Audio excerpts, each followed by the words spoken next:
Mike, turn your games down.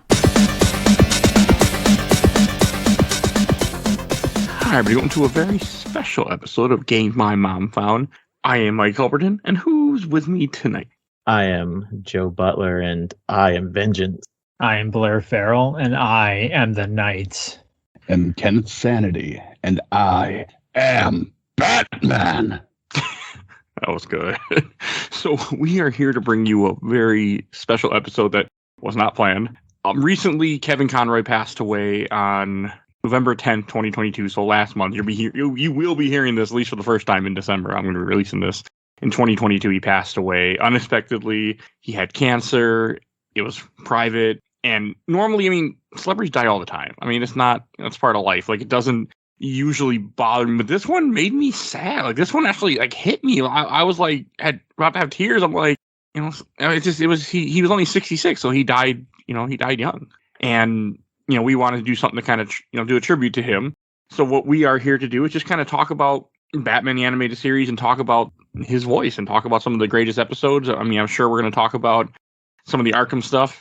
If we get there, we'll just kind of so that's what we want to do. We want to do something special in honor of him, to just kind of talk about what he brought to Batman and some of the best episodes of the Batman Animated Series, which was his start as Batman. Hey, Mike, is this your first time also talking about the Batman show on the podcast? Okay, because I got maybe halfway through. I watched a couple of my favorite episodes, and man, Batman the Animated Series is pretty wild for a kid show.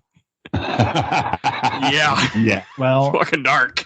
That's what I wanted to bring up because, I watched this when I was a kid. We didn't have Fox. It came on a local station in Newfoundland called NTV, Canada's Superstation. And I was like, okay, it's a Batman cartoon. I'm so excited. And I used to watch it, but I didn't love it when I was a kid. I think it was too smart for me because it started in 1992, I think. It's 1992. So I would have been about 7 years old. So Batman to me was it's I call a guy in a suit who fights bad guys, and so many of the episodes were just about mobsters and gangsters. So I watched it, but I was a kid, so I got distracted by everything. So it's this week I love Batman, next week I love Jurassic Park, and then the week after that I love Power Rangers and wrestling.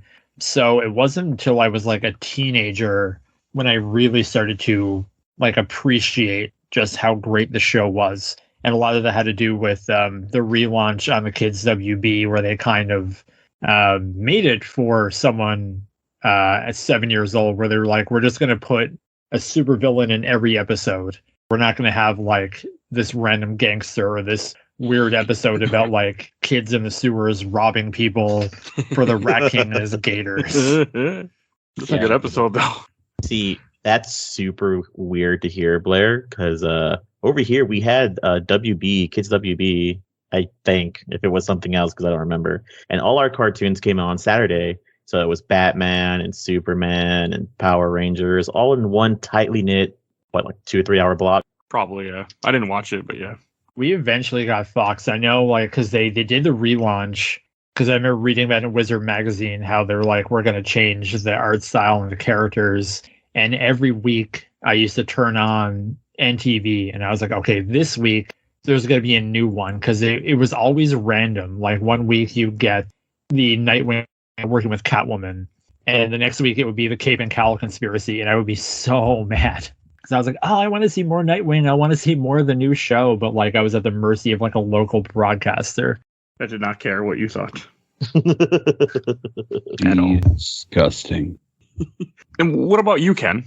Oh gosh, I was 12 going on 13 when this show came out. So this was right in my gothy little wheelhouse. Even back when I was young, I was just oh yes, darkness. I love the darkness. It makes me happy. I can believe that. Yeah, well, I'm still like that. I'm just more fun about it now.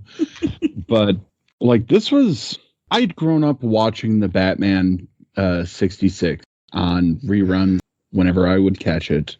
We had a local UHF station out of Chicago, channel 50.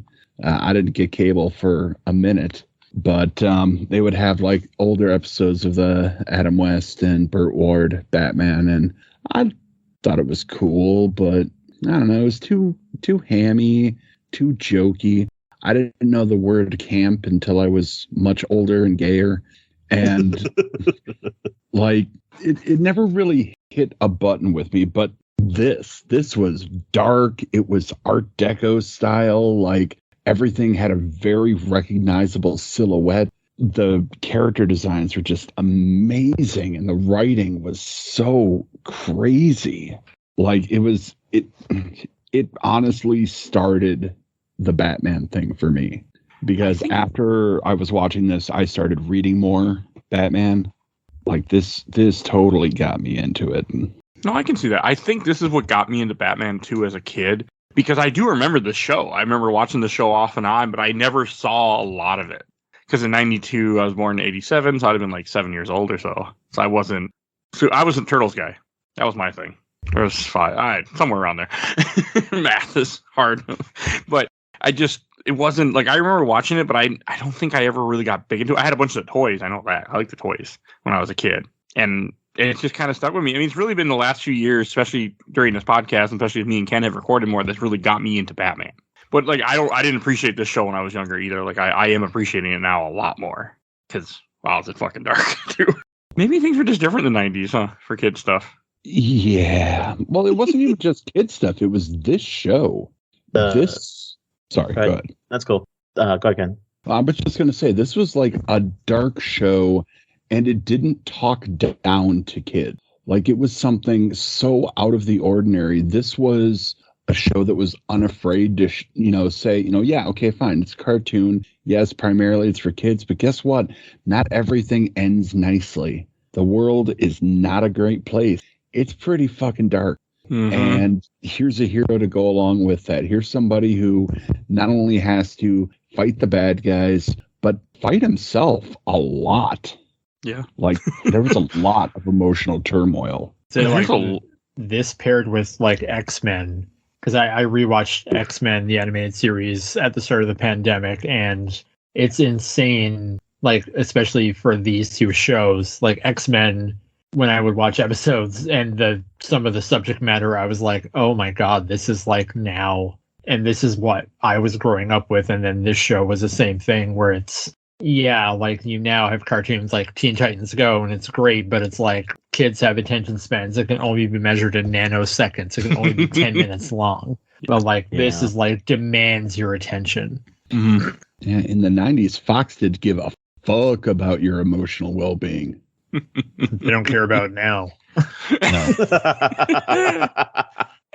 But yeah, I just couldn't and I really been paying attention to, because I've also digested so much Batman stuff over the years, and I've really come to appreciate how much Kevin Conroy really brings to Batman's voice. I mean, especially we had the Arkham stuff. We talked about a ton of the Arkham stuff, like how great a job he does with that, and like really with this show. I mean, this was where he becomes Batman. Like, I couldn't believe how much he does such a great job of going from one to the other all the time. And he really does. Like, he can play Bruce Wayne and play Batman, and it sounds great, and it works perfectly. Like, he does a good job with the charm and everything. I know he's just doing a voice, but still, he's doing a lot better than other actors, I feel like, do. Well, now you have a lot of, in the Telltale series, and I think even with the Ben Affleck Batman to some extent, there's a voice modulator, but I started rewatching this from the start, or what I think was the start, because I'm watching on a Canadian affiliate, and I think the episode is weird. But the first episode I noticed was On Leather Wings, where he's just talking as Batman, and someone calls, and he just switches to Bruce Wayne, and it's two different people. Mm-hmm. He does that in another episode modulator. Too. There's no device. It's just him. What were you going to say, Joe? Oh, he does that in another episode too, and I can't remember which one it is either.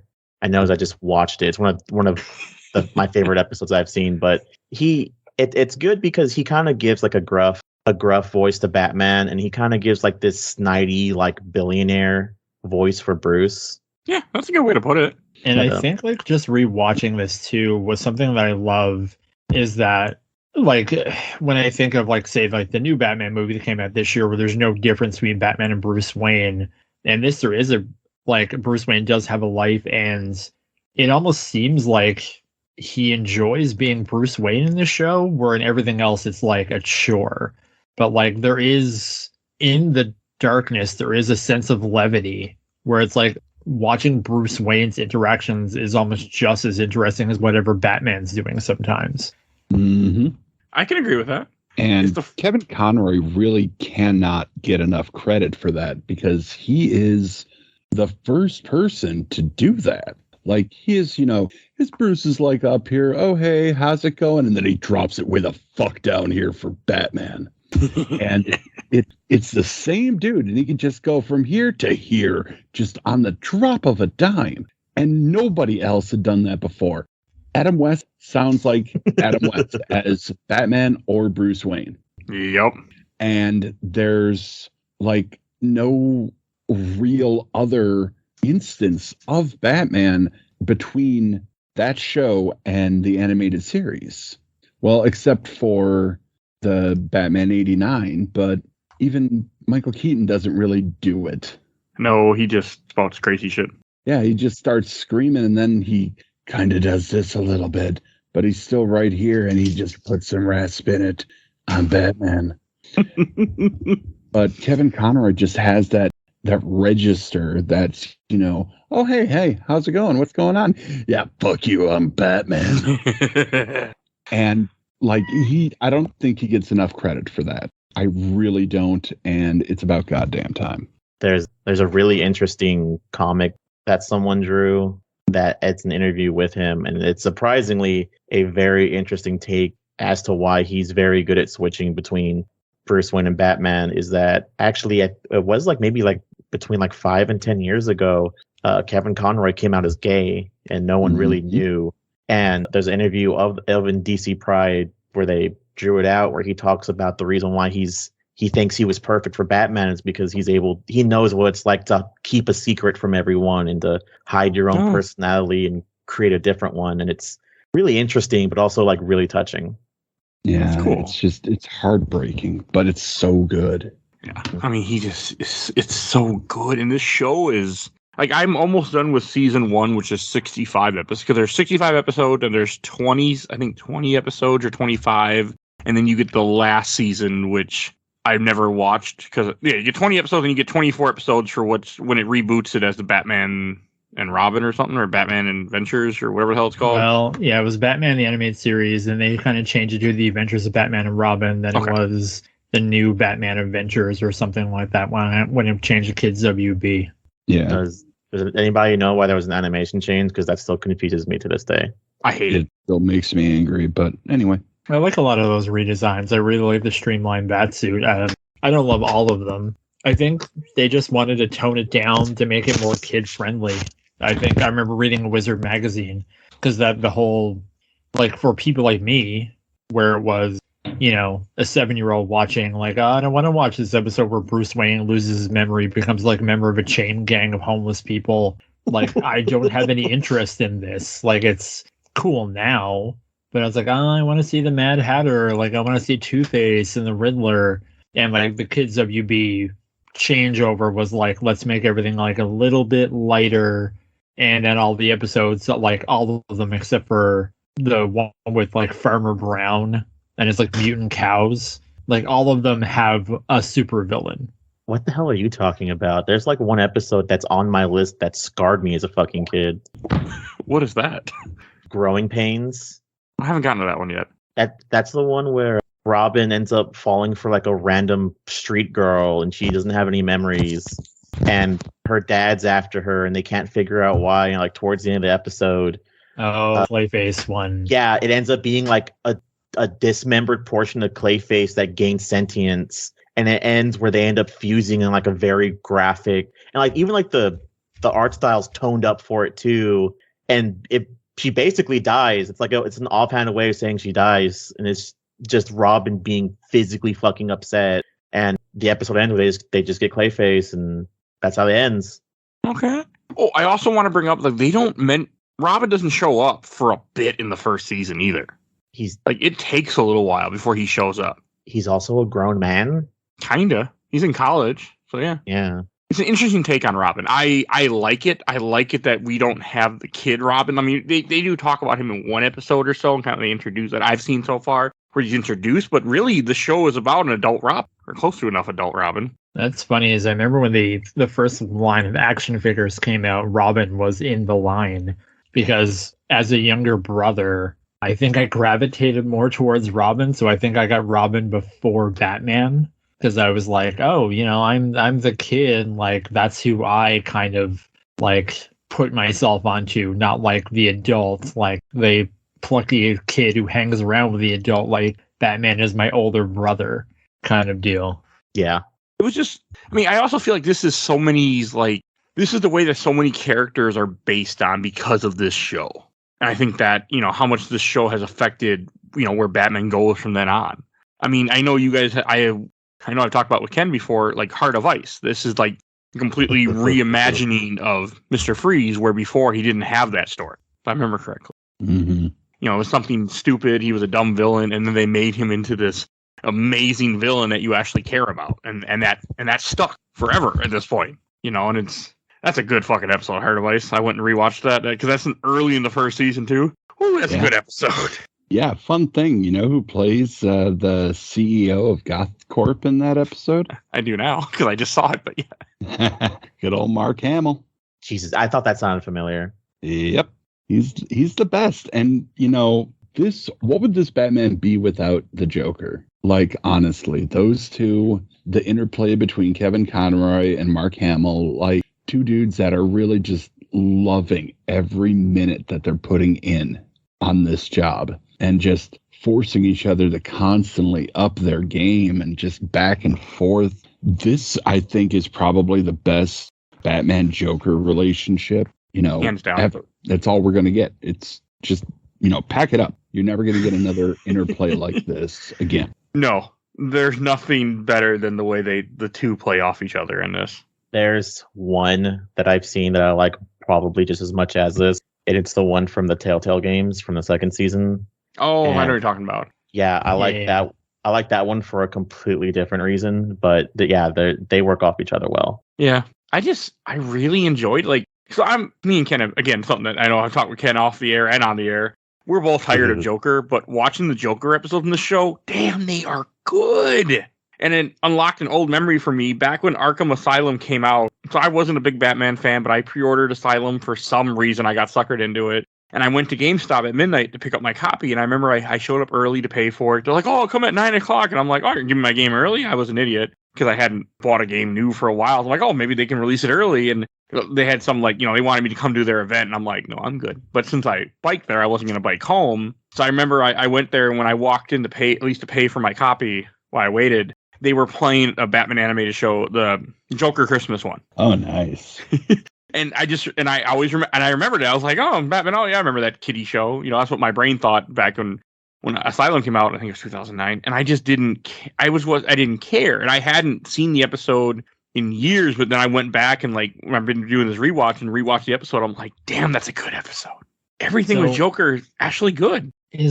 So it was that one came out the other day in my list because I'm watching it in a weird order. So was Jingle Bell's Batman Smells before that episode, or is that where it started? I want to say the Adam West one started it. It's an Adam West thing? That's what I want to say. Isn't it like in Batman 89, like the movie? Not the remember. One. Not 89. The one with Adam West, Batman the movie. Oh, I know what one you're talking about. I don't know, but I mean everyone sang that as a kid, but just to hear Mark Hamill do it on a Rocket Power Christmas tree is just, oh my god, it's so amazing. It was really good. I was laughing my ass off when I heard it. I was like, oh, this is great. But before we get into all the serious episodes and everything, this show, you talking about how funny this show is. This show just hands down just has some silly fucking moments that are really funny. One of them earlier on, because I got kind of picking choice from the episode, is like Joker's Favor, where this dude just runs in the Joker and he just terrorizing him the whole fucking episode. Oh, I know what you're talking about. Yeah, he just cuts him off in traffic and he's just like, oh yeah, it's not a very nice thing to do. And he's like, whatever, I'll just call you do a favor. And his favor is like holding a door for Harley because she has to bring a cake in. It's It's a good episode. And then he handcuffs him to the door to try to kill him, and then he threatens him because he knows where his family is, and he knows like the guy changed his name and everything. Like, that is a good episode. And just a regular guy too, and like just kind of seeing what he did to them. So I thought that was something else. Like to see what Joker, like this show does a good job of showing you what the supervillains do to regular people in this show. Like what the regular people have to go through living in this world. And God, that is. And Jesus Christ, must have sucked to live in Gotham. Yeah. Gotham's pretty bad. But they have so much industry there. Like everything is manufactured there. They have all these amazing buildings, and they're always like some gala or like new casino opening. And it's like, how are you attracting people to live in this city? Rent's like $200. Yeah, I guess Bruce Wayne is subsidizing a lot of it. Like right Plus, now, the education. All their supervillains are like PhD holders. They're just people that had a bad day for some of them. so Like one episode that I have to mention that I don't see on any list, but it really freaking should be the Maze and the Minotaur episode, the first time you see the Riddler. That was one that I remembered as a kid, and God, that episode hit me as an adult. I'm like, because one, the whole reason why the guy freaks out and becomes a Riddler is because he's like, okay, you're going to, owe me royalties now. And the guy's like, we don't owe you royalties. We're going to fire you. We don't need you anymore. He's like, I built the game you're making all this money off. Yeah, you signed a contract for hire. Fuck you. It's like, and then, 2 years later, you find out that he's like, yeah, remember about that contract, huh? Like, he comes back and he built, and he takes over and he gets revenge on this greedy CEO who fucking deserved it. I was like, that was one of the times where I was rooting with a villain. I'm like, yeah, he's not wrong. Fuck the rich guy. I remember this episode for a completely different reason. So, in the Adventures of Batman and Robin for Super Nintendo, there's a Maze of the Minotaur level. And all of the solutions are from the show. And the one with the actual Minotaur about the lobes, and I have so many lobes and everything, and the answer is human brain. So you can only pick 2 letters. And we did not know what those 2 letters were. And then we caught this episode on a rerun, and Batman says human brain. And my brother and I were like, what if we put in HB? And then we rented it out, and that was the answer. Oh, that's fucking cool. I've never played that game, but I really never far. I want to one day on the show. Oh, it's so good. It's one of my favorite Batman games of all time. Okay, I know who I'll be bugging then later on at some point. So, but also about that episode, another thing, like I usually don't laugh at puns, but there was a couple puns, like something about, loose heads. And then he's like, you lose your head. And then my favorite in the end of the episode, he's like, oh, riddle me this. He says, because they chose the CEO because Riddler got away, but, they saved the CEO and he's, in his big giant mansion with a shotgun, all terrified. And they're like, what's a good night's sleep worth? And it was just like, it was so good. And again, he fucking deserved it. Pay your people. This guy's making you money. Just because you had more money to pay for stuff doesn't mean you shouldn't pay the guy that, help you get rich. Like, fucking asshole. Speaking of, like, great villain voices, like, you have John Glover, who you remember from, like, Gremlins 2, probably, like, Lionel Luthor from Smallville. The guy from the ad in RoboCop 2 about the car alarm that electrocutes you. Like, he just exudes charm, and he's so well cast as a Riddler. Well, I didn't realize that was John Glover. Yeah. Or Lionel Luthor, as I know him as. I don't even know how. It used to come on reruns, but I was a big Night Court fan. Yes. So when Two-Face showed up and it was Bull from Night Court, I was like, oh my God, that is Bull from Night Court. Mm-hmm. The Two-Face episodes, like, they actually have Harvey Dent as Harvey Dent for a little while before he becomes Two-Face. Like, actual episodes of him showing up here and there. Like, that I thought was also great.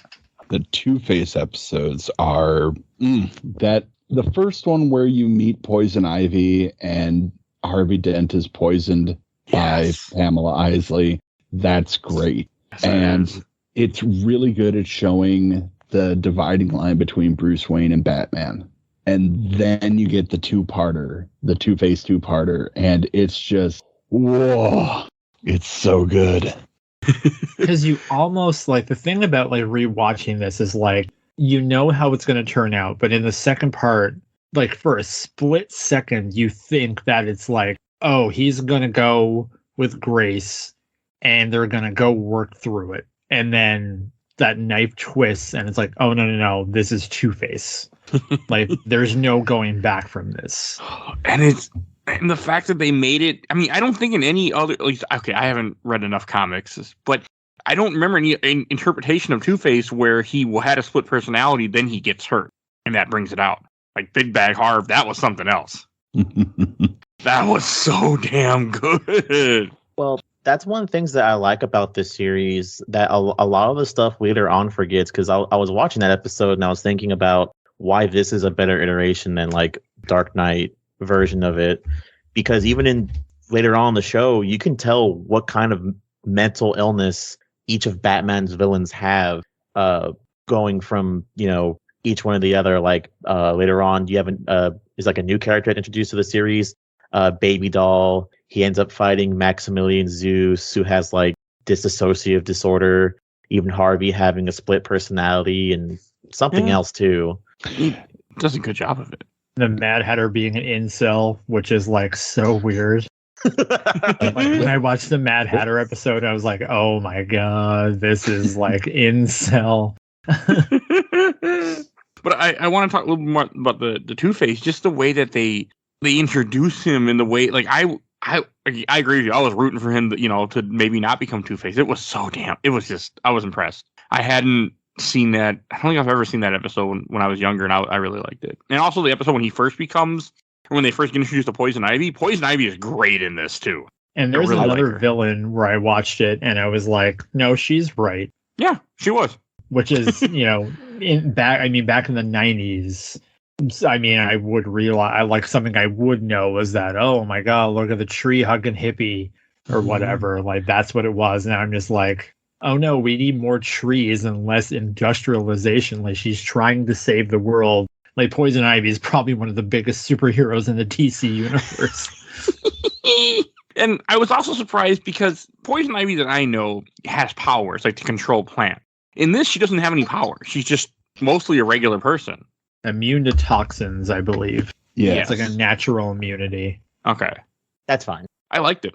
I was good with it. I mean, the episode where she turns people to trees, turns all the rich people to trees that had did all these terrible things. That was great. I really liked that. You know what my least favorite episode is? Like, in all of the Batman. And I know you guys are probably going to all judge me because of it. That's fine. It's Almost Got Him. How dare you? I like that episode. I made a short list today, and that was my number 2. I don't like that episode. I think it's boring. Oh my god! You are right. We are going to judge you. I do not love. I almost hit him with a rock. Yeah, I'll give you that. It was a big rock. It was a big. Just like when the lamp goes and it's like Batman and it's like goes back and it's Croc. I'm like, oh. And it's the introduction of the penny. It's my number one episode. I'll look at it while y'all make fun of me some more. No, I'm not making fun of you. It's your opinion. Okay. I really enjoyed that episode. I love the ending of it where it's like, we got you, Batman. He's like, I got friends too, or something like that. And all the cops, everyone's sitting in the restaurant are all cops and pull out their guns. It's fucking great. Oh, there were so many great episodes. They're just playing poker, and the Joker's cheating, and then his whole plan is to turn because Catwoman had frauded, had stopped him from getting Batman, so he's gonna turn her into cat food. I honestly think my least favorite episode, it was a 2-parter, and it was The Cat and the Claw. The first episode. Yeah, like I just did not care for The Cat and the Claw. I really like that episode. I can see it. I don't know why I don't like it. I just don't. Doesn't do anything for me. Okay. I I enjoyed Catwoman in this series. Like, so far what I've seen, I really enjoy her character, her portrayal of Catwoman in this. And again, another hero, because she's just like an animal rights advocate. But there was one episode where I was watching with my fiance walked in, and it's like the episode starts off with like Catwoman's in court, and the judge is like, okay, you did this thing and it's bad, but you also did this thing, which is good. So you're free to go, but don't be Catwoman, Selena Kyle. And then Catwoman's like, I'm going to go do this thing, but not as Catwoman or not as Selena Kyle, but as Catwoman. It's like, but they know you're Catwoman. Yeah. And then she gets drugged and she's like, oh, I have a safe house that's really nearby. And it's a building with a giant cat on it. And it's like, I can see the cops being like, we're looking for Catwoman. It's like, try the cat food factory, the yarn barn, the cat building, the tiger enclosure at the zoo. She has to be in one of these places. Like, your hideout should be a dog pound. They're not great most of the times with layers. I mean, it goes for everybody else. Where's Mr. Freeze? Oh, probably somewheres where it's, fucking cold. Where's the Joker? Probably at the Funhouse. It's all where he ever fucking is. Or abandoned toy stores or stuff like that. Some kind of factory. It's always something toy related. Like Blair said earlier, man, there's so much industrialism going on in this city. Also a lot of abandoned industrialism too. Gotham City, if you're listening out there, if you have an abandoned amusement park, just tear it down. What Yeah, bad like a things could whole happen, Ken? suburb, like on a toxic waste dump. Like I was I watching like that. Harley and Ivy earlier. Man, watching Harley Quinn in this is so heartbreaking because they hadn't really gotten over the fact that it's funny to be abused. Yeah. And I'm glad that we're over that. But like, also, just like Arlene Sorkin, you can take a bunch of stuff out of Harley, but don't take away like the New Jersey accent. Like the Harley Quinn show, it's just Penny from Big Bang Theory. Oh, I love that show though. I do, but Harley Quinn is the least interesting character In her own show. Yeah. I disagree, but I get where you're coming from. No, that Harley and Ivy episode was fucking good though. Like I really like that episode. I mean, I agree with you, like, but also at least in that episode, they're pointing out that she's like, because Ivy keeps saying like he's abusive. He's like, what? She's like, he treats you like garbage. Like they point it out, which is nice. But I do agree with you. I'm glad that we have moved on, in 20 years, sort of. Some people have to at least, recognize like that's not something that you would, not a good thing to make fun of. Is this the episode? Is this the episode where Harley talks about sitting on Joker's face? I don't remember. No, I think that's Mad Love. Okay. Because she's like, why don't you come over here and ride your Harley or something? Yeah. She's like in full like, lingerie. women in this show, boy, you can tell a lot of the creative team are men. Yes, you can. Yeah. I enjoyed the Harley Ivy episode. It felt kind of women empowerment, at least for the most of anything I saw in this. Yes, I mean, they break into the Adventurers Club and they're just like, oh, what are these women doing? And they tie the fuckers up. Old man and I can do whatever the hell we want. It was good. There's an even less one later on where Batgirl's daydreaming about making out with Batman, and I think that was pretty fucking weird. But I'll give the point of reference in this show. She does not yet know that Bruce is Batman, so I'll kind of give it a little leeway, but it's still really fucking weird. Wait, you want to hear Ken bitch? Wait till we cover the Killing Joke, the film, someday. Then you can hear Ken bitch all day. No, that's not going to be just him. It's not even just this. Like they imply in like Batman Beyond that like him and like Barb like were a thing. Oh, they don't imply. They flat out say. Yeah. As long as they're older, I'm okay with it. As long as she's old enough at different points, like 20 though, and he's okay, that's not old enough. She was also with Dick, so it's just like, can you imagine if like you broke up with someone and then your dad was like, "Hey, Mike, I'm dating your ex-girlfriend now, and we're married." Like, how weird that would be. I would throw myself into the sun. There's no coming back from that. No, there's not.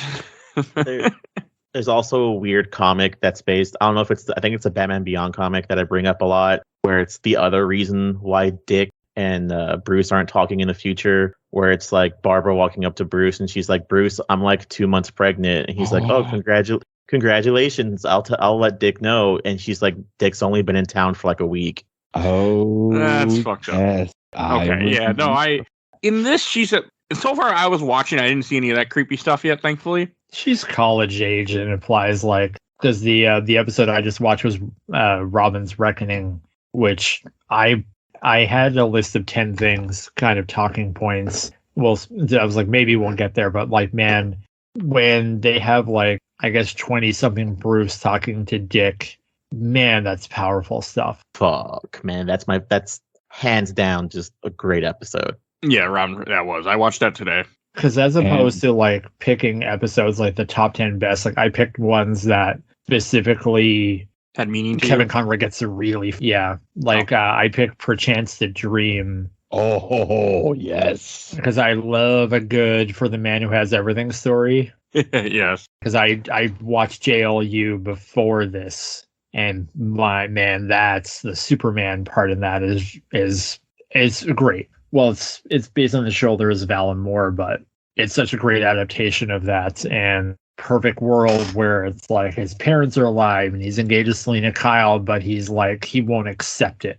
It's so great, just like he doesn't for a second think that this is real or like, oh, maybe I can stay here. It's like I have to figure out how to get out of here.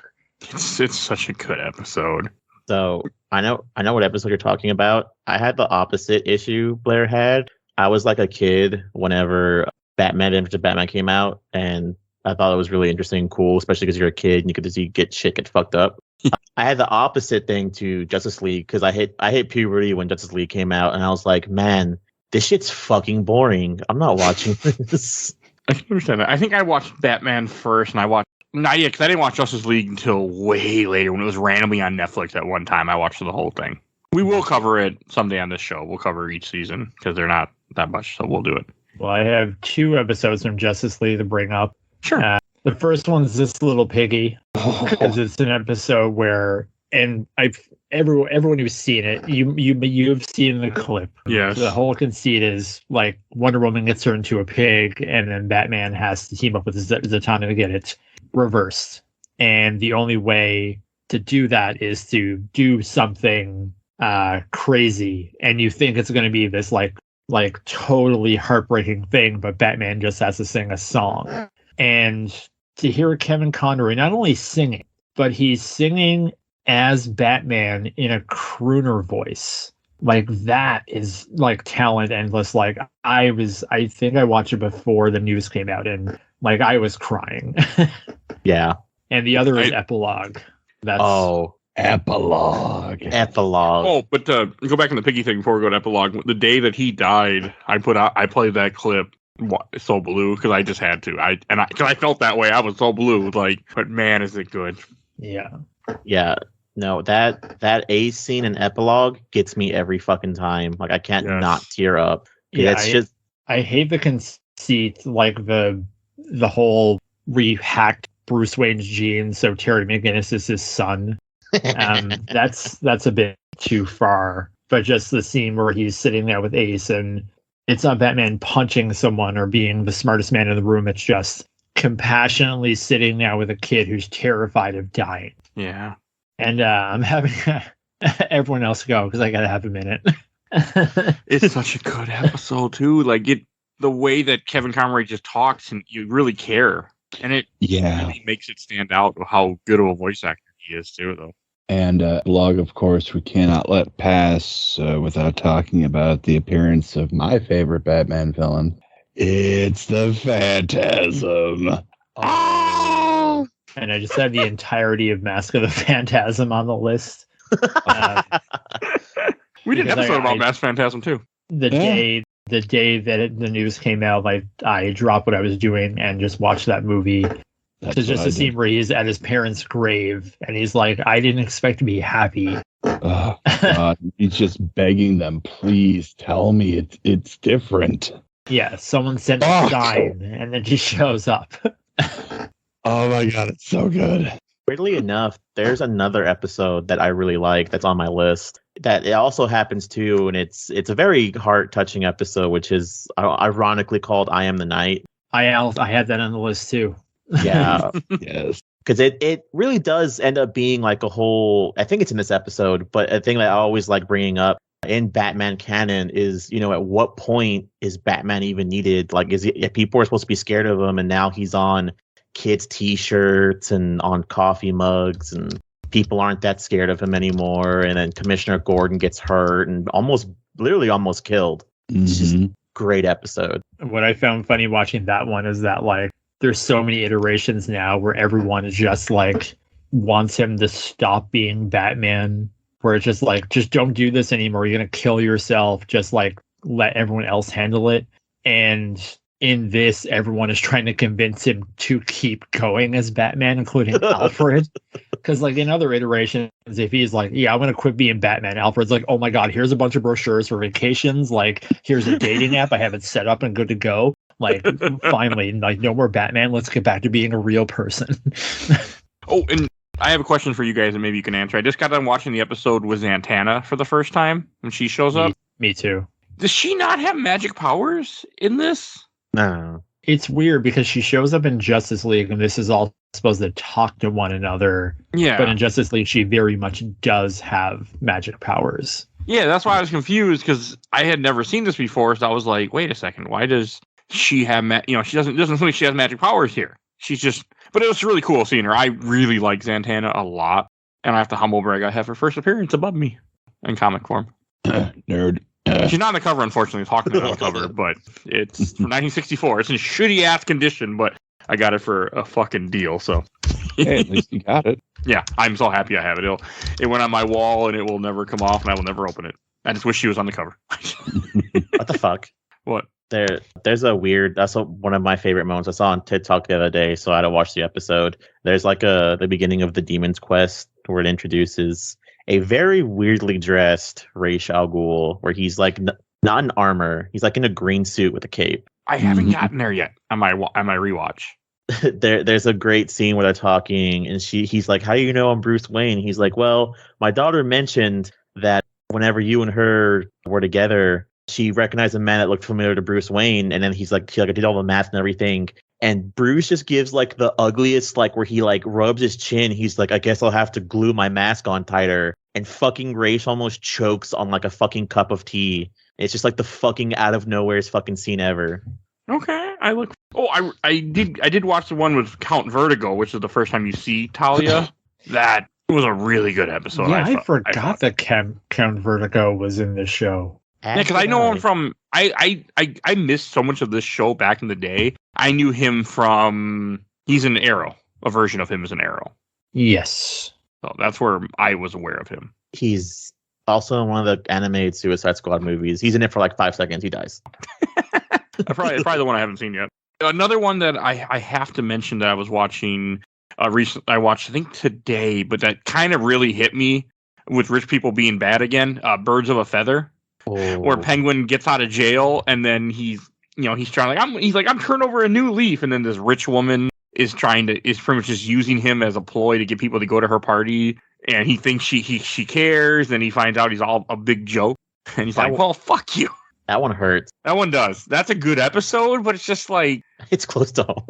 Yeah, because they're just using him, and he's really trying to be better. He's trying to be somebody good. And I also love the adaptation of Penguin in this show too. I gotta say that great adaptation of him. Yeah, we'll see what I think when I watch Batman Returns later. Which depending on when you hear. Yeah. So, but no, I was impressed with Birds of a Feather. I was like, that is a really good episode. I think one of the episodes I really want to make sure we talk about is Second Chance. That's the one. I don't think I've seen that one yet. It's not there yet. Talk about it, please. Harvey gets a chance to have his sanity restored. Harvey Dent. Yes. And before he gets that operation, he's kidnapped by a mysterious villain. And Batman and Robin go around and they're investigating. It's got to be Penguin. It's got to be Rupert Thorne. Love Rupert Thorne, by the way. So glad he's here. And then it turns out that Two-Face was kidnapped by Two-Face. And there's some really sweet interplay between Harvey and Bruce Wayne at the end of this episode when Bruce goes to visit him in Arkham. And it's just like, oh man, Bruce really wants Harv to come out of this okay. Yeah. And he's not going to for a while, but man, and stuff like that, just Kevin Conroy being able to just flex on everybody and have a Batman who's Not like, why did you say that name? Or, I'm not wearing hockey pads. It's on everybody by just showing compassion. Yeah. That's Like, what makes him such a great Batman. Oh, an episode that I watched that I completely forgot about, or it's a three episodes I want to talk about. The Heart of Steel 2-part, and then the Silicone Soul thing. fuck yeah, hard act for life.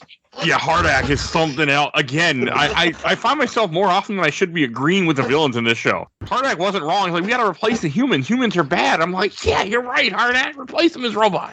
Damn right, fuck that flesh and blood.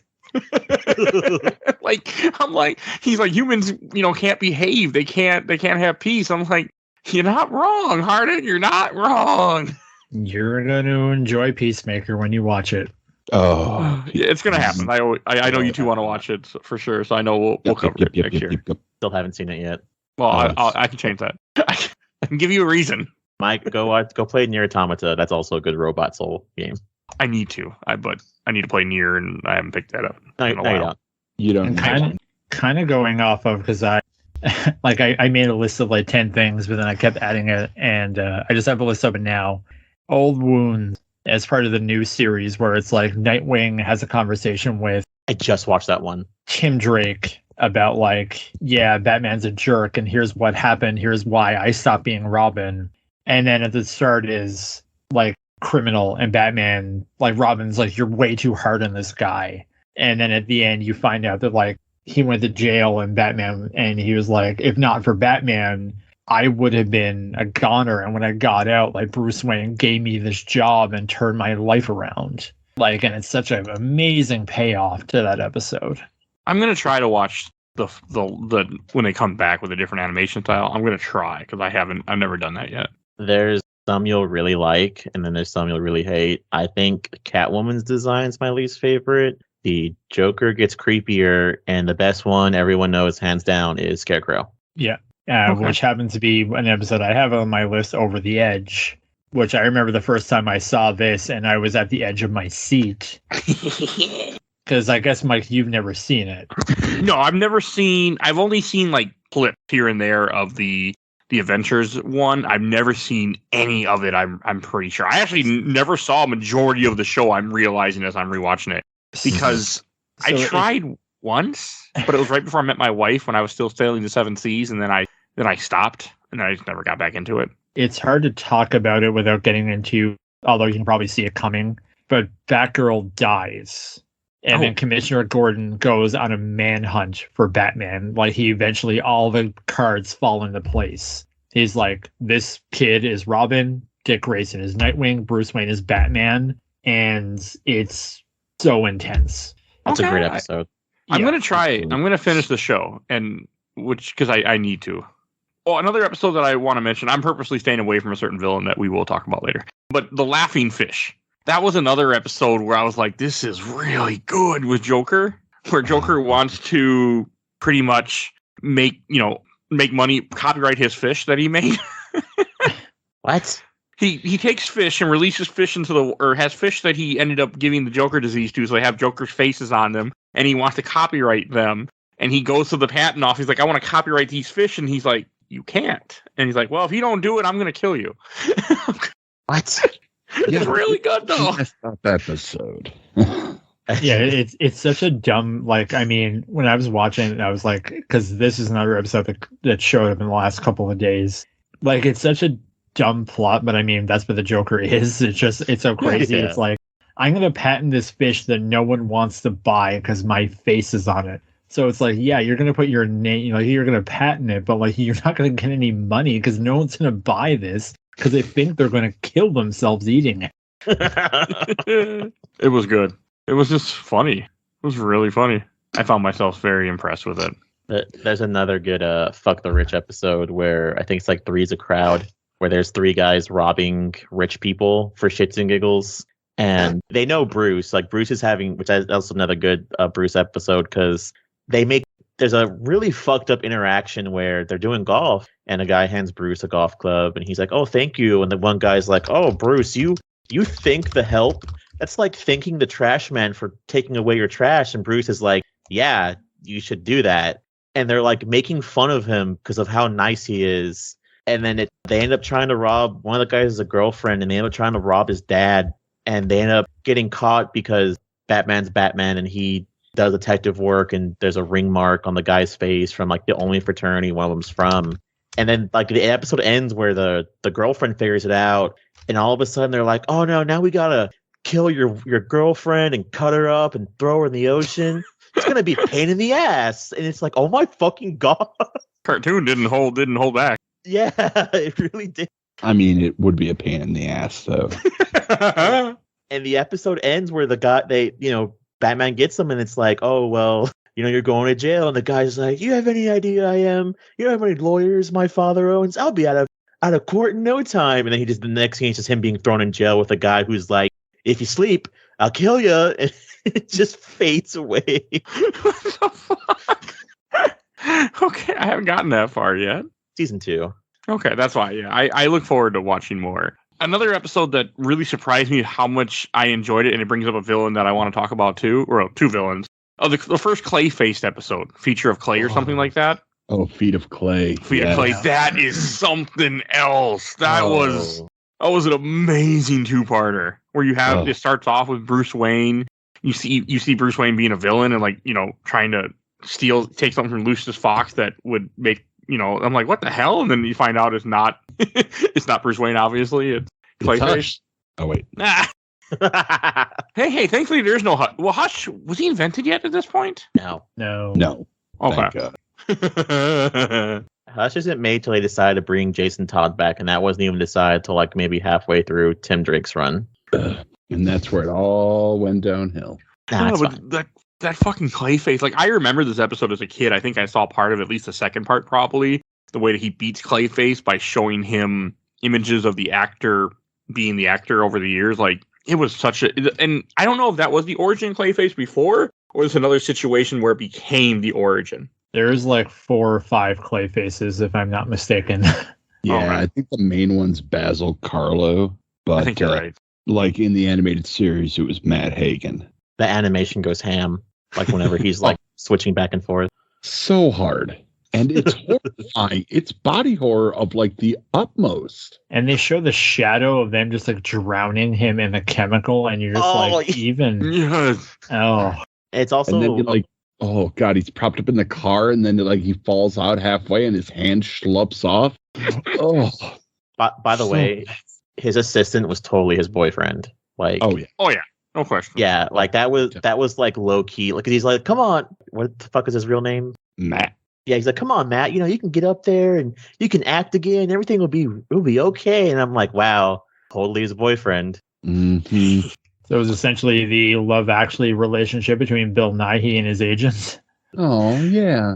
Oh, and is Daggett from the comics, or is Daggett a new villain that was made just for this? Roland Daggett showed up in the comics before, I'm pretty sure. He also showed up in Dark Knight Rise. Yeah. Oh, I haven't read it or watched it since before I was a big Batman fan. Well, before this podcast. And another 2 solid voice actors in Ron Perlman and Ed Asner, respectively. Yes. Oh god, so good. Daggett was just, I really liked him in this. I like how he keeps showing up and keeps doing terrible things all the time, and it's just a rich man being terrible, and I'm like, show you're real good for 2022. Like, you really are good for this year. Yeah. Rich people being bad. I'm doing a lot of research on the fly because someone brings up a topic, and then I'm just like, oh wait, this thing.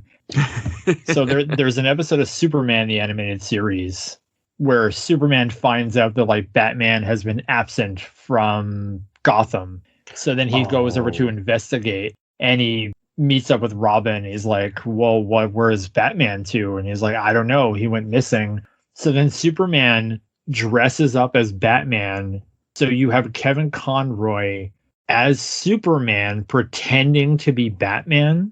What in the face off? Like he's like, oh yeah, I could do something with my voice or whatever. Like he explains it. Like there's an in-universe explanation because it's like Commissioner Gordon is going over like some photos, and he's like, oh yeah, like this guy showed up, and Robin's like, it's Bane, and then Batman just like, yes, Bane, and he's just like trying to be serious, but it's Superman. Like it is. Oh, it's so good. Yeah. I remember that scene because it's like they're like, okay, we're off, and like Batman reaches for something, he goes, it's on the right side, and that's where the grappling hook's at. That's a good episode. And there's another villain that we've been neglecting, which we have to mention. Ken, what about your favorite villain? I'm sure you have a favorite episode of his. Actually, I do. The first Scarecrow episode? Yes. Oh, God, where Bruce has to confront his guilt over the death of his parents while fighting on a dirigible. Fuck off, that's good. Which also made into the Super Nintendo game. Yes, it did. Oh, God, like, I love... Okay, Two-Face is my very favorite villain. Scarecrow, easily second. And this, like, in the comics, Scarecrow's always been kind of a joke until the animated series comes out, and then he becomes dangerous. Like, legitimately dangerous. He then again becomes a joke in the Dark Knight trilogy, but that's whatever. Yeah. And even like because it's so funny, like just watching the original Scarecrow, and that's fine. But when they do the new animated series and he has like the noose around his neck and the terrifying face, and it's Jeffrey freaking Combs doing his voice. Oh, Reanimator? Yes. Yeah. Okay, you got my attention. I don't like that movie, but I like that actor. I mean, he's even better as the Question. Yo, he's the Question. Oh yes, in Justice League Unlimited. Oh dear God. He's also plays he's in Deep Space Nine too, and and other Star Trek. He plays multiple different alien characters. He actually came here for a Sci-Fi in the Rock convention, and everyone was steering the conversation towards Star Trek, and all I wanted to do is be like, talk about the Question. Tell me about Aglet. He probably would appreciate that somebody was bringing up a different character than the normal like, stuff. what are you talking about? Like, I did that in an afternoon one time. So I want to backflip off that too, because it's completely the first. I believe it's the first appearance in the new animated series. Has an interesting concept, which is Scarecrow's creating a new toxin that gets rid of fear. So you have people like jumping off buildings or telling their bosses to go fuck off. Yes. And it introduces the new Scarecrow, and he like comes out of the shadows, and it's the most fucking terrifying thing in the world. And this is where I made that joke last night where Bruce goes to go do some investigating, and he's just wearing a mustache, and he's Matches Malone. Good old Matches Malone. Which is funny to segue into kind of my field of expertise, because they did like Ubisoft did some games based on Batman the Animated Series, and there is in Batman Vengeance a part where you do play as Bruce Wayne with like a crappy mustache beard on, and you have to sneak around a place as like a criminal. Oh hell. And then they use a Scarecrow in the sequel, Rise of Sin Zoo, and it's like a really cool boss fight because like you kind of have to follow like his. You can't see him, but you just follow, like, you can see the smoke trail where something is moving. So that's how you track him down. It's an underrated game. It's a good beat 'em up. Which system is it for? PS2, Xbox, GameCube. It is backwards compatible on 360, which is why I rebought it this year. Okay. I do want to play Sin Tzu someday. I've always been curious about it. Or Sun Tzu, whatever the hell it's called. I've been curious about it for years. Always been on my Before list. we get too far in the weeds, I want to talk about quite possibly the most disturbing episode of Batman the Animated Series. Okay. I want to talk about The Forgotten. I have not gotten this one yet. The Forgotten was a first season, and Batman went to go investigate missing homeless people. Oh, yeah, I did get this And one. Never mind. he gets biffed in the head, loses his memory, and then he has to start mining. And there's this big fat fuck there named Boss Biggs. And you get punished by being put in a box, a really hot box. The hot box. And it essentially cooks you. And Yeah. the way it keeps cutting to the Boss Biggs just shoving food in his face, he's eating those people. I swear to God he is. Oh, that's a good episode, too. And they're like, hey, do you want a job? We got a job for life for you. And it's just like, oh God, that episode, like the first time I saw that, I was like, what the fuck? And that episode, I think that one has stuck with me more than any other episode because you really feel for Bruce in this because he has no idea what's going on. He doesn't know he's Batman. He's just trying not to die. Yes. And they get into a fight to try to protect another guy, and that's when they get thrown in the hot box. That'll fucking kill you. Like, you're not going to survive that, I feel like. Well, it depends on how long they leave you in there for. Yeah. You eventually will be cooked to death. Yeah, and then Fat Man's going to eat you. Because he's constantly eating, too. Like, all you ever see him doing is eating. Does that mean he's like slow roasting you in the hot box? Yeah, you're going to be nice and tender.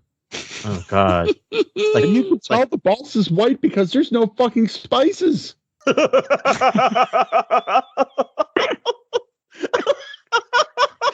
Oh, it's a good episode, though. It really is. Another thing we have to mention, which we briefly did, but not enough. Harley Quinn's first appearance in creation is from this show, from Batman the Animated, which is obvious. I mean, everyone, it's a very well-known thing, but it's something I want to bring up or just mention. Like, and I really enjoy Harley Quinn in this, but I also agree with you guys, like that the stuff with the abuse does get annoying. It's just not good.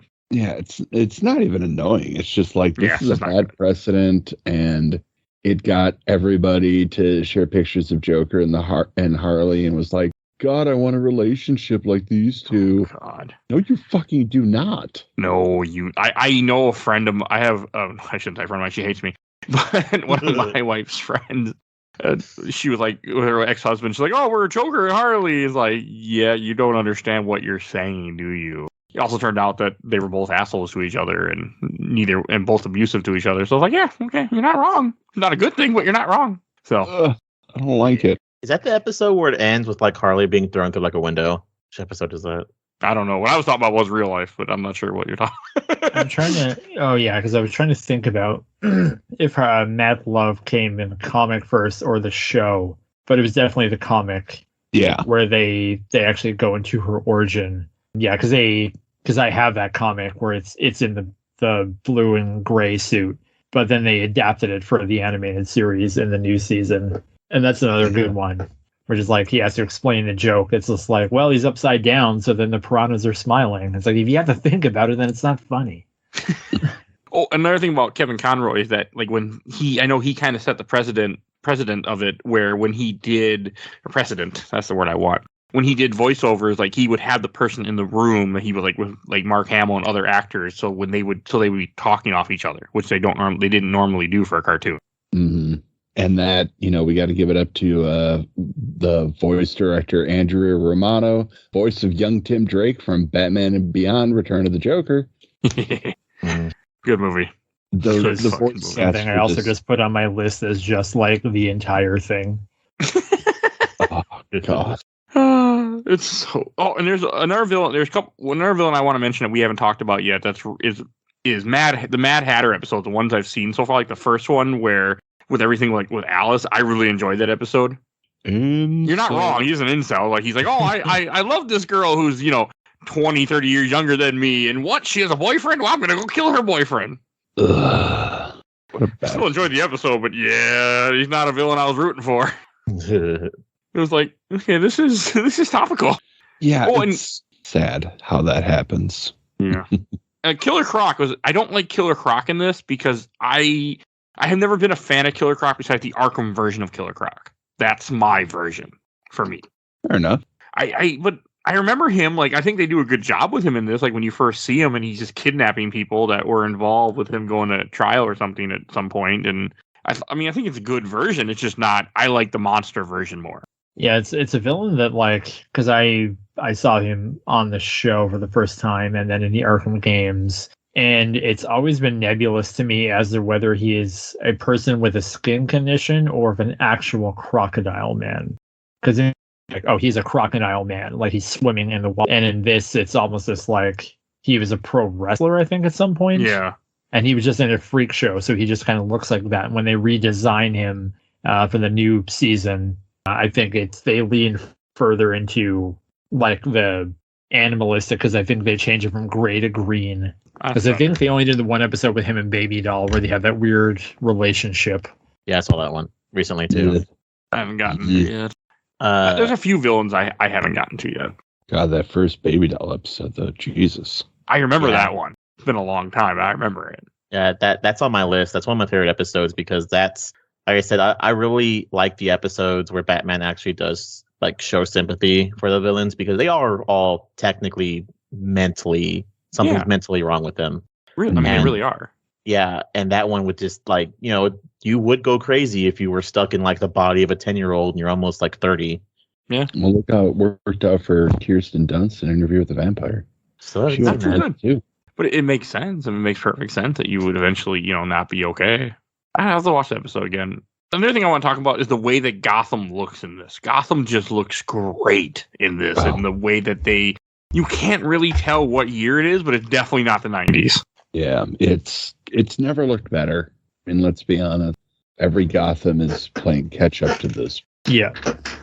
It's designed in such a way where it's almost its own character, like with the Art Deco design, and like it's timeless but timely at the same time. Yeah. I've said times way too many times in this sentence, but I just love that. I think one of the Man-Bat episodes where it's just like, there's a job on the police force that's nighttime blimp driver. Damn, Like that's just that's an occupation you can have, and I'm like, man, I want to live in that world. I want to be a nighttime blimp driver. yeah, and just have the spotlights and look for the Batman or whatever's out there. Oh, man. The Man-Bat stuff, actually, I found super entertaining. I don't care about Man-Bat normally, but I'm like, that's a good fucking episode on Lizard Wings. Yes, on Leather Wings is great. There was a few other times that Kurt Langstrom showed up. Yeah, there's an episode where his wife ends up becoming turns into a bat monster because she got infected with it by accident. There's some good stuff. They bring back a lot of the characters quite often too, which I like. But like we said earlier, top of the show, there's so many fucking mafia stuff in this too. Like, and it works. I really enjoyed all the gangster stuff too, and just the regular criminals. God, there's a lot of them.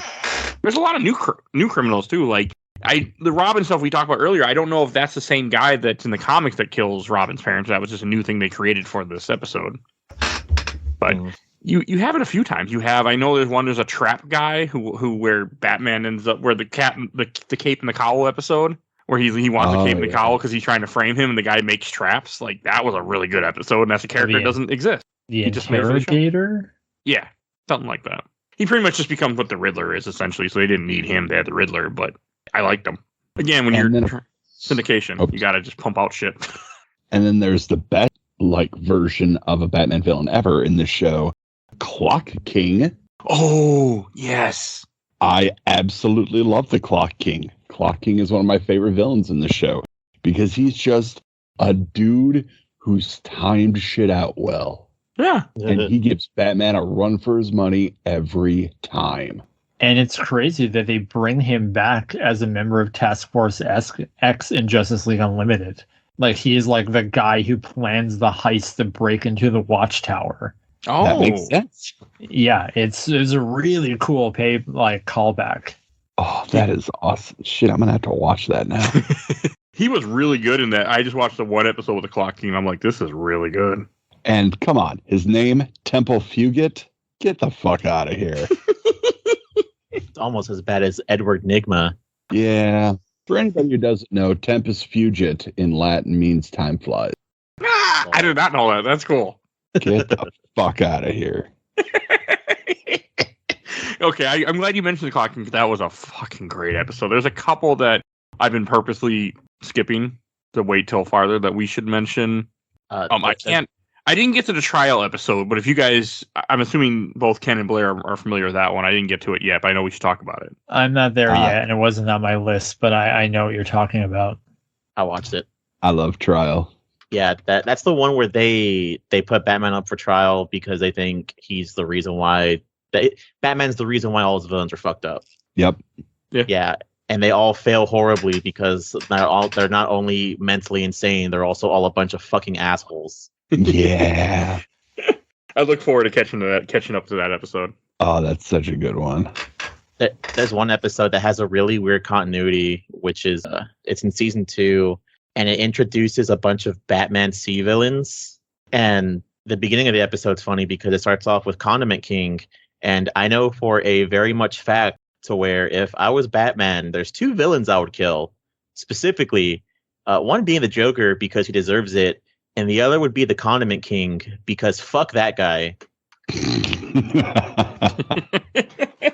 Okay. Yeah, fucking. They make it funnier because he's like the arch nemesis of Kite Man in the Harley Quinn show, and that makes it fucking funnier. But they end up introducing a bunch of C-list Batman. So you have the Condiment King, and then there's another villain called Pack Rat, or he doesn't steal valuables, he steals the shit. So he's like stealing like purses and like watch covers, and like I think he like steals. He shoots at Alfred, and you think Alfred got shot, but he shot the phone, and he picks up like the receiver from the phone and just throws it in his bag, and he's just a complete fucking weirdo. I remember the episode, but I don't remember the context. So it's really weird because I figured it out because you can't miss Mark Hamill's voice. So they find little patches on these guys' necks that are making them act like that because they're all comedians, and they're like, Right, "Oh, that's it." Yeah. yeah, obviously it's the Mad Hatter," and so they go to the Mad Hatter, but he's in his cell with a patch on him in like a coma, and they're like, "Well, that's a dead end." So then they find out that all the people that are C-list villains are all comedians, and they look for where the contest they came from. And the contest from last year, some guy interrupted and tried to do a last-minute entry, and they kicked him off the stage, even though he was really funny. Turns out that guy sounds like Mark Hamill because it was a Joker in face paint. Okay. Nut. And when I found out, they actually confirmed that the Joker is Jack Napier in this show too. Yeah. Wait, really? Yeah, Yeah. there's an episode they talk about it where they actually give him that name. They find a file or something. I can't remember which one it was. It was one I just watched the other day. Yeah. I don't remember which one either, but I watched it not too long ago. But I was surprised because I don't think that's not normally a thing. I know it's not a comic thing, that's for sure. So it was cool to see. Burton. Yeah, no, I know. It's Burton. I like it though. One of the other episodes that we have to mention, let's see here, that we haven't talked about yet. The Gray Ghost. That's an episode that we have to talk about. Oh man. Gray Ghost. Like, give it up for Batman's working together. And they get Adam West to voice the inspiration for, that it has like, a small scene where Batman's watching TV with his dad and he's watching the Gray Ghost on a black and white TV, and then he finds his hero. Like, that was and the fact they got Adam West to do it, like, just makes it that much better.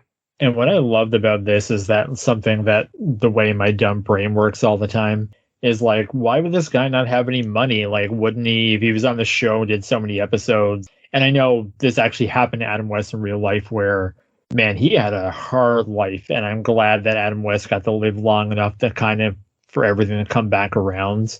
I was like, wouldn't this guy get like syndication rights or royalties? Nope. But then they didn't have the show because it was supposedly destroyed. And was like, oh, I like that because that just adds flavor to this whole story. Well, I mean, I think also back then, like, there was a certain time where they didn't really have as much stuff, or they found ways around it to not pay people because rich men are assholes. They do that today too. Yeah, I mean, you look at the bullshit, for a more current example where they tried to get out of the contract with Scarlett Johansson when they owed her so much money for Black Widow, and they're like, well, we streamed it, so there's no money. You're one of the richest companies in the world. Come on now, like. It's just companies being companies. If they can make a dime, they're gonna make a dime off you. Like, they don't mind. And it's like the Batwoman movie that we're never going to see. Oh, you have to remind me of that. I don't know the source. I don't know the source or what's going to come of it. But I did see on the social medias today, and perhaps you have to investigate it after, that James Gunn is taking a meeting with those guys. So think of that what you will. But does James Gunn have enough clout to convince millionaires that they, have to pay taxes? Yeah. Like, the thing that bugs me the most is that we're never going to get to see my boy, Brendan Fraser, as Firefly. Oh, yeah. Like, that's what I was looking forward to most. Michael Keaton back as Batman? Yeah, that's cool. I'm pretty happy about that. But Firefly? Come on! We also still have the Flash movie coming out where Michael Keaton's also Batman in that, so Nope, he was taken out. Ah, damn it! When they changed over, he was supposed to be an Aquaman, Flash, Batgirl. When they bought it out, they cut him out of Flash, Aquaman, and they had Ben Affleck refilming all the scenes. I was gonna say something, but I don't want to like end up vindicating myself. But I'm like, man, that guy for the CEO is a fucking dickhead. You're not wrong. Mhm. You're not wrong. It's okay to say that because he. Oh, I no, mean, it's- anyone that freaking comes in and cancels movies and freaking like. I mean, and the whole reason they cancel Batgirl because they're like, well, we can make back $100,000 in taxes, or or $100 million in taxes, or we can release a movie and maybe make our money back.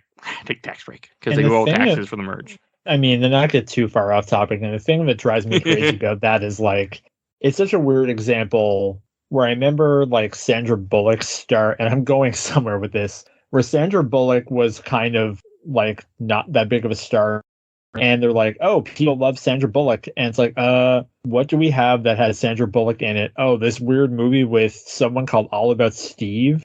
Like, just throw that in theaters. We'll ride off the success of that thing. And people do that all the time, where it's like someone like Vin Diesel is probably a better example, where like Vin Diesel was in the Fast and the Furious, and everyone was like, how many movies do we have with this guy that are just sitting around? Get them out now while he's big. It's like Brendan Fraser is hot right now. We have a Batman thing around. Like, yeah, now you strike when the Brendan Fraser iron is hot.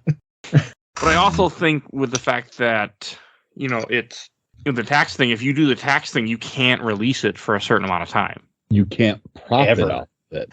Oh, yeah. They would essentially have to put it on Pirate Bay. Which they were gonna do. One of the directors literally was like, I'm sorry to tell you guys, I don't even Yeah, care until if I they get legit had to delete it.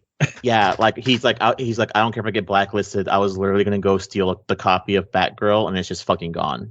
Like the day, like just gone. Yeah, it's fucked up what the hell happened. Like, I hope we see it because Batgirl deserves more. So, is there anything you guys want to mention about Batgirl in this show that we haven't mentioned yet, or because that's a character we haven't talked a whole lot about, other than creepy ways? But I'm really happy it's not the Batgirl from Killing Joke. all right, any other villains that you guys want to mention? I can say something about Batgirl too. Sure, no, feel free. Yeah, I do think it's interesting that they didn't reveal each other's secret identities till like several episodes later. That's fair. Yeah, That is odd. because usually with most things like that, it's like, oh, she's Batgirl. At the end of the episode, it's like, oh, hello, Bruce, I'm Batgirl. Oh, cool, I'm Bruce, and that's Tim. Or we're not going to tell you because fuck you. Okay, bye. And then, whatever. But I'll give the series that. Okay. We didn't talk about the one appearance of Hugo Strange. Yeah, we do need to talk about that. Yeah, I forgot that he was in this until that episode showed up. And it was Damn. like, who's in this one? It's called The Strange Something. I already forgot the Strange episode. Secret of Bruce Wayne. Yeah, and I was like, oh, I wonder who's in this. And like, oh my god, it's the villain from one of your favorite video games of all time, you dumb. And the weird thing is that Strange invents a machine that extracts people's secrets and transfers them onto videotape, which is pretty much what the Riddler did in Batman Forever. No. No, pretty much. It's funny when watching the Mad Hatter episodes of this that I feel that Jim Carrey would have been a better Mad Hatter than a Riddler. Robin Williams would have been the best Riddler. Don't say that. That's another one that hit me, but this hit me. Well, I don't know. This hit me harder. I think I'll finish it up at the end. But So I think I want to say Hugo Strange is my least favorite Batman villain too. And I don't mean that like in a bad way. I just mean he's a fucking douche, especially because there's like a picture from like it's an early Batman comic too, where I think it's just weird to have a villain who's like, oh yeah, I'll get rid of Bruce Wayne. Okay, typical Batman stuff. Then I'll become Batman, and like there's a picture of him with his ball ass head wearing like a full bat suit. It's like, what an asshole. he's also, I never knew who Hugo Strange even was until Arkham City. That's my first run-in with him as a character, because I never saw this episode. I guess the best thing about Hugo Strange is that his skull is very soft because he loses his memory like every 5 damn minutes. I know who Batman is, but who the fuck am I? And I have one episode I want us to go out on, but I'm waiting to see. Any other episodes you guys want to mention? Let me bring up. I'm looking at my list real quick. No, the only thing I had is the Arkham series. Sure, we can We can talk briefly about that. Yeah, as I was trying to pick out one, because again, my choices were, what's the one where Kevin Conroy gets to flex his muscles, and Arkham Asylum is good, but it's very much just, it's kind of back god, where it's just like, even a Killer Croc thing is like, you do know it's a trap. It's like, yeah, but it's for him, which is really cool. So I actually picked Arkham Knight, and that's mostly because that game's story is literally all over the place and really big, but just to have a Batman who knows that this is his last night, and the way a lot of the missions concludes where he's very vulnerable with the final showdown with the Joker and how everything plays out is like, it's because the day this happened, like I wrote something for my site and then I thought I had a stock image of Kevin Conroy somewhere, and then I was looking through all my news articles and where he was like, yeah, I want there to be a Justice League game with all of us, but after the end of Arkham Knight, I don't know if that's going to be a thing. And now it just hit me that that's never going to happen. Yeah. It's so rough. Do you guys think we're going to have they got anything from him for Kill the Justice League? I'll talk about it off air, as I don't want to commit to anything on air. Okay. Yeah. But I do have a theory as to why, but I don't want to get into that for speculation purposes. Okay, no, that's fine. That's fair. Okay. Anything that you want to bring up before we go to our last episode? I think I've touched on most of what I wanted to touch on. Okay. And Joe? We talk about all this stuff. Do you guys ever think there's things that Kevin Conroy didn't want to voice? Because have you guys seen where he's actually Bruce Wayne, finally in live action? And I don't think I actually like that performance, only because it's a weird twist. It's from Crisis on Infinite Earths. Oh yeah, because they could have did Batman Beyond Bruce, but he's just their shows they are what they are. Yeah, I just think he was probably like, damn, the script isn't great, but like, how many other opportunities will I get to do this? Yeah, I just think it's weird they made him evil. And is he evil in that? Yeah. Yeah. Oh, that's shitty. Oh yeah. Shit! I might want to watch it more. Actually, Crisis on Infinite Earths is great. The actor it's so funny. It's the other guy from what's that terrible show with Charlie Sheen, 2.5 Men. 2.5 Men. It's John Cryer. Yeah, he plays Lex Luthor like Clancy Brown. Like he's doing it like that in live action. Like he is terrific. Oh, that's great. And you have Brandon Routh as Kingdom Come Superman, and it's seeing him on screen just made me cry. Mm-hmm. Oh shit. Okay. Yeah, I wanted to watch Brandon it. Routh just got screwed over so hard. Oh, yeah. Superman Returns. Yeah, he did. It's a good actor. So the weird setup it is Blair, you can totally correct me if I'm wrong, because I've only seen bits and pieces of it because I've never caught up to those shows. They need the spirits, or they need certain people to help keep the world from ending. Yeah, because at that point I wasn't watching a lot of them. I just watched the crossover, so I wasn't watching Batwoman because I watched the pilot and it was not that great. It's okay, but they go to get what they believe is Bruce Wayne's help, and he's from some universe where Bruce Wayne is evil. He ends up, after being Batman for several decades, he just decides to start killing people. I don't like that. Yeah, and the way that he ends up getting a fight with Batwoman, and she roundhouse kicks him into a fuse box and electrocutes him to death. It's really weird. Okay. At one point I wanted to watch. I was big in the Flash and Arrow shows, but I completely fell off, and I just completely fell off. They're weird. I got tired of it. I wish they released that as I don't know if they ever did, but they should really release that crossover as a standalone Blu-ray release somewhere. Yeah, because I wanted to watch it at one time, but the Batwoman part wasn't available, and I'm on Netflix, and everything else was. I'm well, I'm not going to watch this. I can't watch one part, and I'm not interested in pirating anymore, so I can't watch this. I think it might be on HBO Max by now. I'm assuming you could watch all the parts. It's not? Nope. That's weird. Well, the way I just checked. The way I watched it, which is really weird, is I watched it on the WB app. And the way they advertised it was you can watch the pilot of Batwoman when it comes out that day, but every other episode you can watch the day after. And I watched the episode, and it's fucking weird. It's the concept of we can't have Batman because we can't confuse people who watch movies. Yeah, so that dumb. Yeah, so Bruce Wayne's missing, and so is Batman, but no one can figure out that since they're both missing, they're both the same person. All right. And that brings us to the last episode I want to talk about. The man who killed Batman.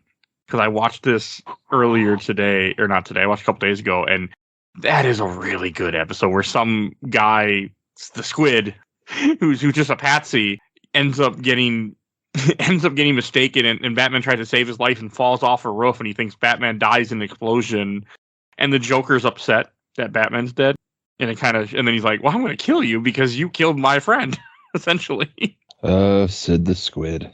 It's really good. It's a really good episode of just, and then he goes to Thor and he's like, Thor, I need protection. Thor's like, oh, well, if you killed Batman, you pissed off the Joker. You must be after me. Like, it's just such a good little episode, and I really enjoyed it. I was surprised. There's also, hands down, the funniest joke that is also told in this, where Harley Quinn gets him out, and the guy goes, hey, don't I know you? And she's like, I probably gave you a subpoena. And he's like, a subpoena, huh? She's like, yeah, it was a small subpoena. And it's like, goddamn, TV, this is a kid's show. Okay, I forgot. That was a good one. I mean, Justice League Unlimited has an episode has a joke like that too, where Flash like, I'm the fastest man alive. Wonder Woman, no wonder you can't get a date. So sometimes this show did that sometimes. Unbelievable. Children watch this. I mean, SpongeBob does it all the time too. So I fucking love SpongeBob. And the last thing that I want to go out on in this show is I want us to talk about just some memory that we have of something that with Kevin Conroy, if we have anything we want to mention, just to kind of, because there's no shelf stacker box for this type of thing. I'll go first. I have my regret and one thing, I never met the man, but I did get to see him once when I was at a convention. I think it was 2019, right before the pandemic hit, and I was at a convention, and I wasn't a big Batman fan as like I am now, and I was like, well, I don't have anything for him to sign. I'm good. I'll see him next time. And God, do I regret that, because I wish I had a Funko Pop signed by him or something. Especially at just because I wanted to meet him. I already spent a bunch of money. I was like, well, I'll do it another time, because I thought there'd be another time, and that's gonna stick with me for a long time. So that's just something I wanted to share. Ken, do you think you want to share like a TV show or something that It's not really so much a TV show. After Kevin Conroy passed, a lot of people started posting their cameos that they got from him. Oh. And Jesus Christ, the man's heart was so big. He would just, he gave so much of himself to the fans, to 9/11 rescuers. Oh. I don't know if you've all heard that story. That's what I was going to bring up. That's what I was going to talk about.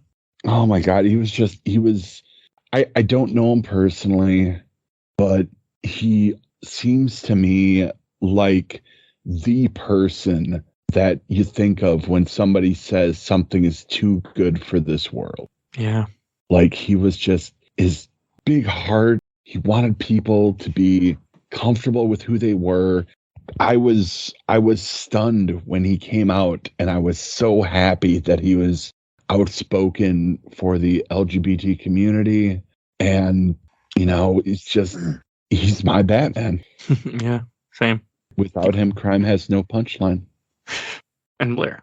Yeah, that's what I was going to bring up, because like because I clicked on YouTube and everyone was sharing a video, and they just had a story of him where he was it was for a documentary. I think it's called I Know That Voice. And he was just like, 9/11 happened and all this terrible stuff has happened. So he's like, I just wanted to go help. And then he's like, I just sat down next to a guy, and he was like, what do you do? And he's like, oh, this is my job. And he was like, what do you do? And he's like, well, I do some voices. And he's like, what voice do you do? And he's like, well, I'm Batman. And then I try not to swear as much in this show, but the guy's like, get the fuck out of here. And he's like, no, like, it's like, hey, this guy thinks he's Batman. And then he's like, okay. And he's like, go do Batman. And then he's like, he did the thing we started the episode off with. And he's like, how does it feel to be Santa Claus every day? Because that's what you get to be. And I guess it's like, while I still have the composure, we were looking for episodes to watch on Saturday, and we watched Holiday Nights. And just that line at the end. But that's what he meant to all of us. Like that's what, so incredible what he was able to do. Yeah. I mean, I can't believe how much it affected me too. Like personally, I mean, I didn't think it hit me like that. I mean, that day I texted my wife. I said, Batman died, and then I just started watching the show and tearing up. Like it's amazing. And Joe, do you have anything you want to share to end? Yeah. One thing that I like about this, you always see pictures. People were posting stuff about how they knew him and everything, and it's just the human spirit of people always remaining friends. Or imagine like Mark Hamill always coming back and being like, well, guess who I'm voicing with this and this, and pictures of him with Kevin Conroy. And I think one of the other ones that was an interview, I don't know if y'all saw either, was with Kevin Smith. Kevin Smith asked him, because I don't know what they were doing together. Maybe it was The Killing Joke, but he asked Kevin Conroy to record something for him. And that one really touches home too, because I wish I would have something like that. And it's Kevin Conroy as Bruce, technically, being like, "Hey, Kev, it's me, Batman. It's today may be a rough day, but you'll be able to get through it." And it was just he says it's like a really touching memory for him. And he says every time he feels down, he just pulls out his phone. He has that saved on there, and he listens to it just so he can, make him cheer himself up for the day. It also makes me happy, at least, to hear that when people do find out people were actually good people, because sometimes people that are famous or end up your heroes end up not being good people. So it made me happy that this guy was actually a really good person. Like, it made me respect him. It made me respect him so much more. All right, I think that's everything. I mean, we don't normally do these tribute episodes. It was something that I had to do when I heard the news. I had to get these gentlemen with me to do this, because this was someone that impacted our lives, that we had to do some kind of thing to mention about how much it meant. Mm-hmm. Yeah, so I wanted to put that out there, and I want to thank everyone for listening to this tribute episode. Just something that had to be done, and I hope you enjoy it. And you can go check out our giant catalog of episodes. And if you want to hear Blair, you can find Blair on his website, comicbookvideogames.com. That I will have the link in the show notes, because I always have the link in the show notes, because he's on here all the time. So you can definitely go check out all his work. You can find him on Twitter. And I'm not going to do all my normal plugs. I'll do some of the basic ones, but we've done over 400 episodes. Go check out our giant catalog. And I just listen to what we do. I mean, we do things with feeling. This was not, I want to make sure people know this was not a cash grab. I don't make any money, but this wasn't to get clicks. This is something that I had to do because this voice actor meant so much to us that I had to do something in my own way that I'm able to do a tribute to him. Besides just a Facebook post. I mean, that's nothing. I wanted to create something that exists, and hopefully it will touch other people out there too. Also want to just want to say that. Give a shout out to my awesome intro and outro courtesy of Helena. Find her on Hell Has Free. You can find her on TikTok. And you can join our Discord. I think that's all I want to say. We will see you guys all next time. Bye, everybody. So long. Well, that was fun. Who wants Chinese?